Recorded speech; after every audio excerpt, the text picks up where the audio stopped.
유신 분야가 박 대통령과 관련해서 가장 그 논쟁적인 것 중에 하나가 뭐냐면 그분은 경제는 잘했는데 정치는 좀 문제다.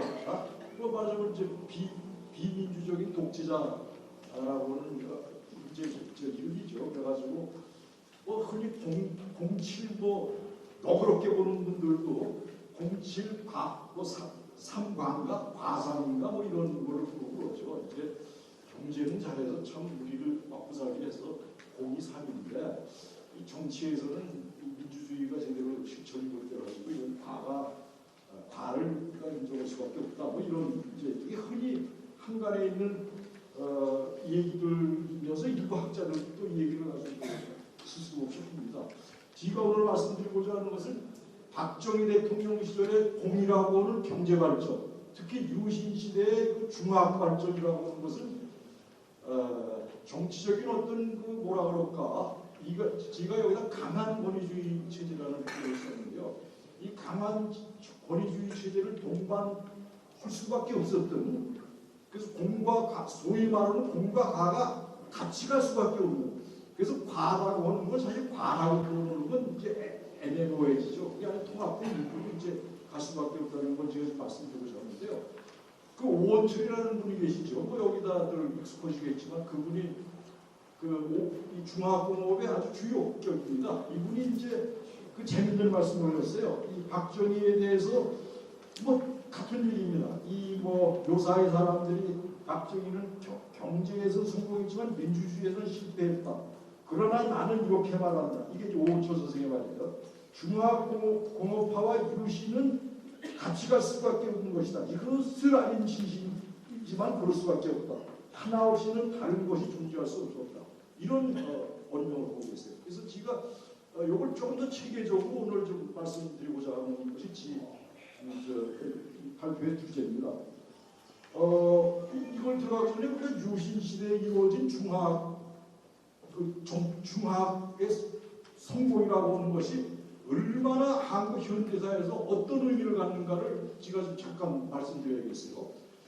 우리가 이제 60년대에도 물론 계산적으로도 아주 눈부신 발전을 했는데 이제 이건 한계가 있었어요. 이제 우리가 말하는 것은 경공업이라고 해가지고 합판 무슨 가발도 큰 수출 품목이었고 옷 이런 것들 그래가지고 이제 우리의 공업 구조가 상당히 저급한 상태에 머물러 있었죠. 비로소 유신 중화공업을 거치면서 우리가 산업국가로서의 명실상부한 면모를 갖추는 기초를 확실하게 쌓게 된 겁니다. 그럼 이 산업혁명의 확실한 기초를 쌓는 건 뭘 의미하느냐?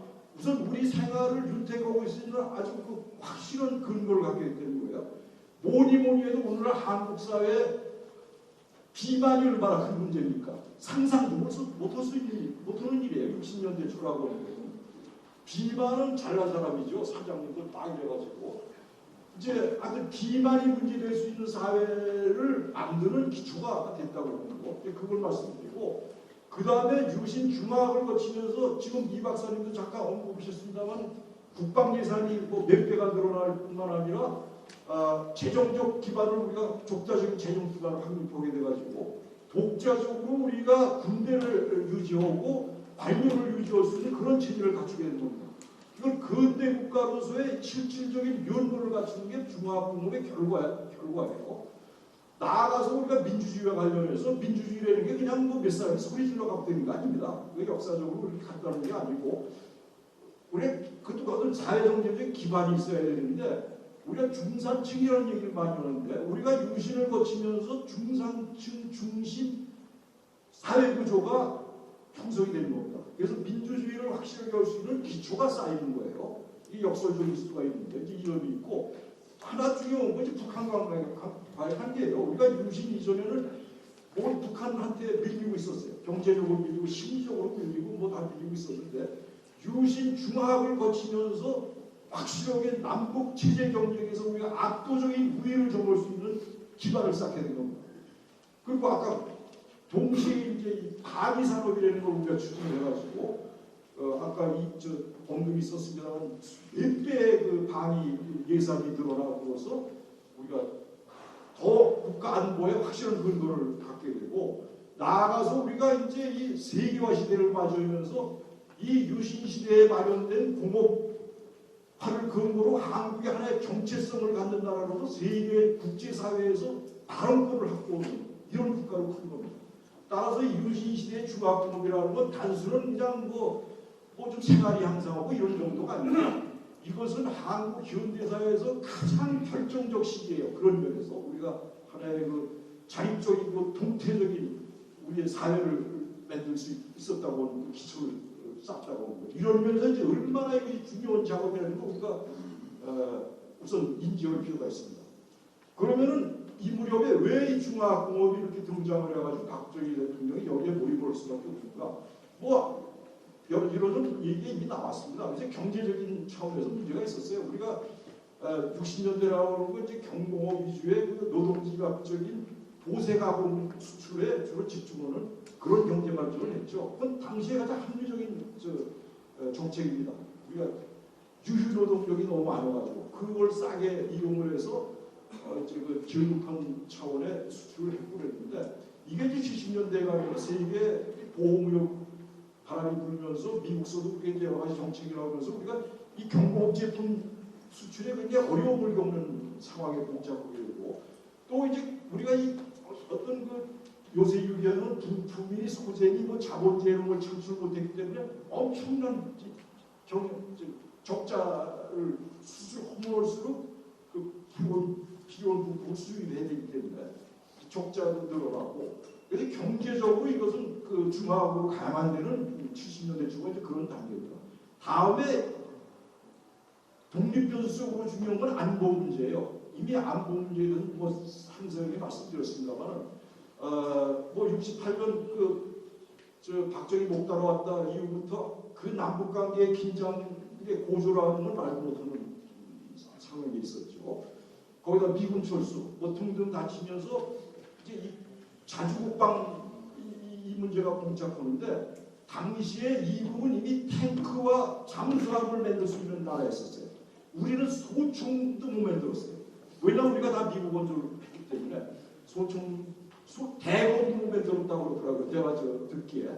그러니까 이거를 이 자주국방 체제를 갖추기 위해서 방위산업을 키워야 되는데 방위산업은 중화학과 중복되는 하나의 패키지로 나가야 되는 상황이죠. 이걸 이제 오원철이라고 하는 거 아주 참 대한민국 역사에 대단한 기여를 하신 분인데 이분이 이제 이런 아이디어를 가지고 박 대통령을 설득해서 이 중화학이 얼마나 중요한가 우리 방위산업을 위해서 그리고 그걸 그 바람에 이제 방위산업으로 중화학공으로 본격적으로 들어가는 건 이제 73년 1월달 박 대통령께서 기자회견에서 그 유신 다음입니다.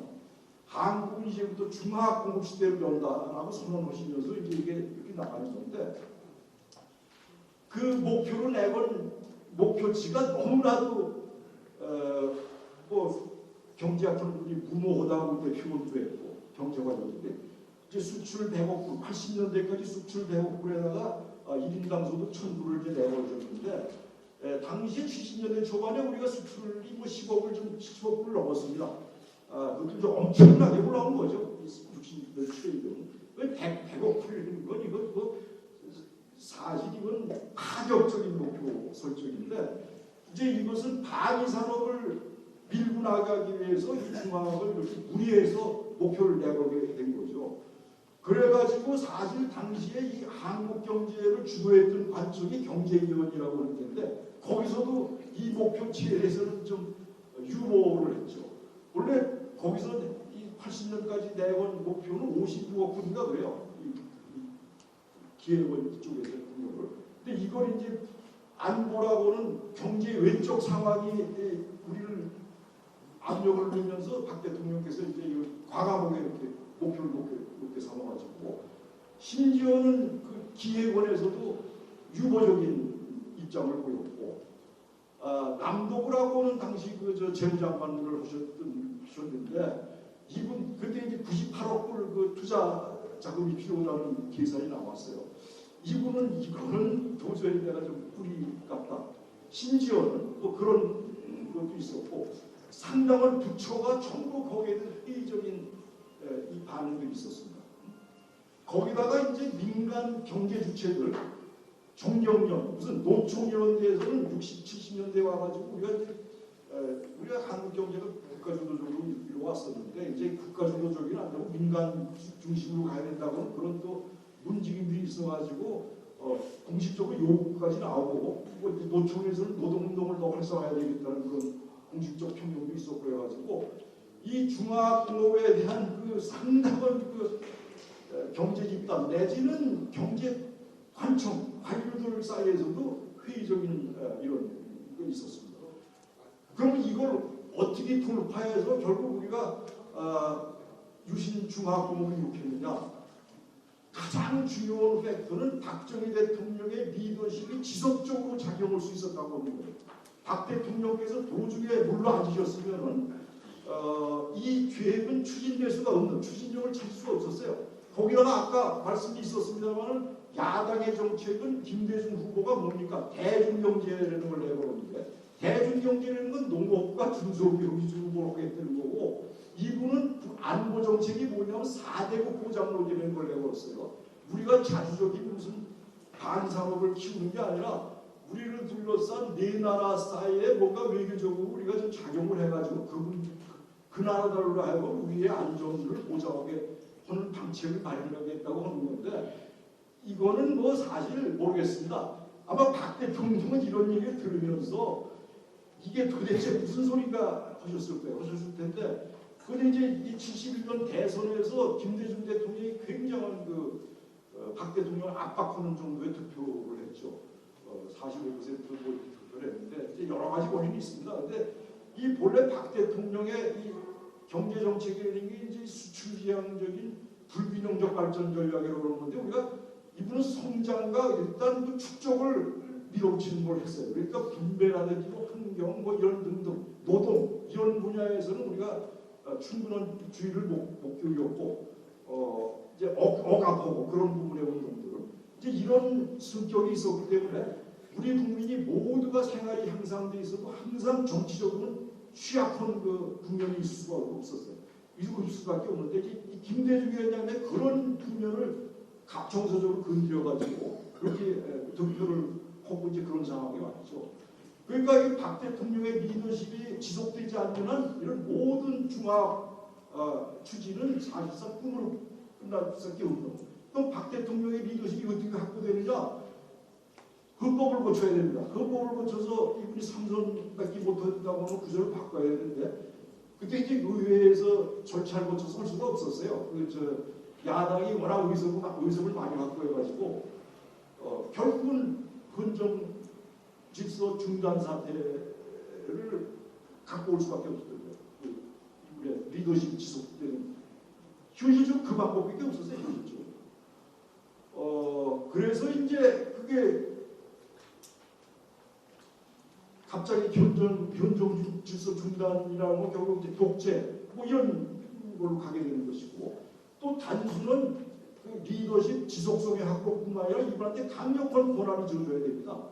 그러니까 이런 정책에 대한 수많은 그런 반발과 유예와 이런 거를 남들을 잠재우고 국민을 결집해서 나가려면 단순한 그냥 집권전장으로는 안 되고 국회, 정당, 일반 이해단체들을 박 대통령이 어떤 범주 내에서 통제할 수 있는 이 권력을 갖지 않으면 사실상 불가능한 것들이죠.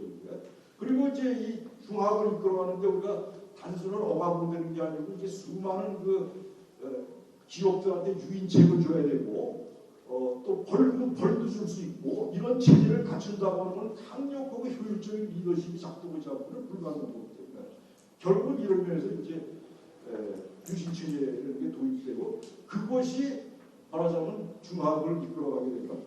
이제 제가 한두 가지 뭐 저 이외의 학자들의 분석을 좀 소개해드리겠는데요. 그 재밌는 게 뭐냐면은 우리가 이제 그 최장집이라고 하는 분이 계세요. 정치학자 최장집이라고 하는 분이 계시는데 이분이 이제 진보 쪽 이른바 진보 쪽인데 이분이 말이죠.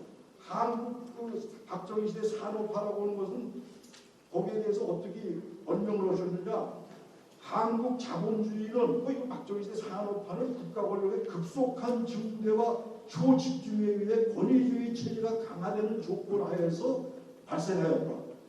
경제의 고도 성장과 정치의 권위주의자는 수레의 바퀴처럼 맞물려 진행될 수밖에 없다. 이런 분석을 하고 계십니다.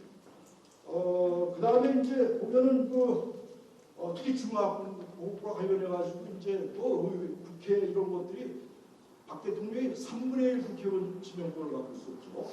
그래서 이런 정치 질서에 대해서 우리가 아주 원로 정치학자 한배라고 하는 분 뭐라고 말씀 준수를 했냐면은 유신 정권의 중화 공업 정책을 집행하는 데는 유신 정권 하에 정치 과정이 매우 능률적이고 편리했다는 것을 알 수 있다.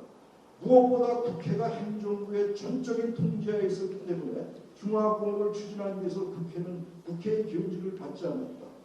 등등. 그래서 이 원로 정치학자께서도 정치학적으로 권위주의 질서의 도입은 유신 중화학 추진에 불가피한 그거였었다. 그래서 우리가 조윤재라고 하는 경제학자가 있는데 지금 주위에서 있죠.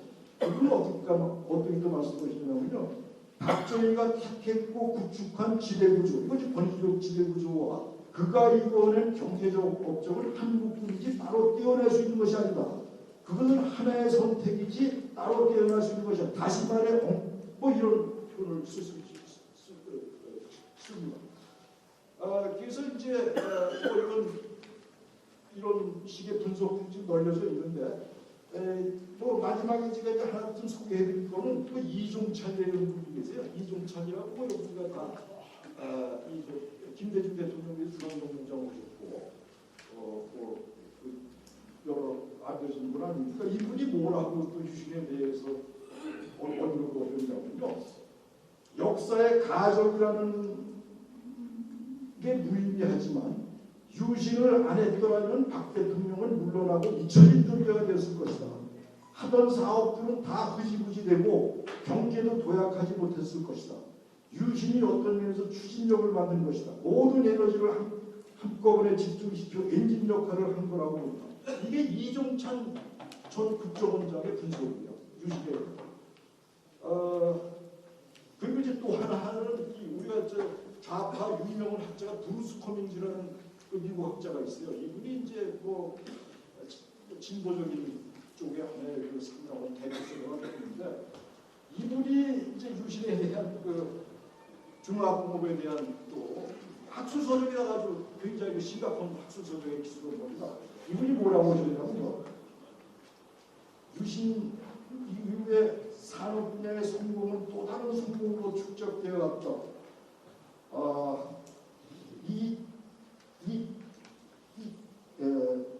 가장 독자적인 것은 이분은 86% 종속적인 한국이 세계 경제의 속박으로부터 산업적 자유를 얻어낸 것이다.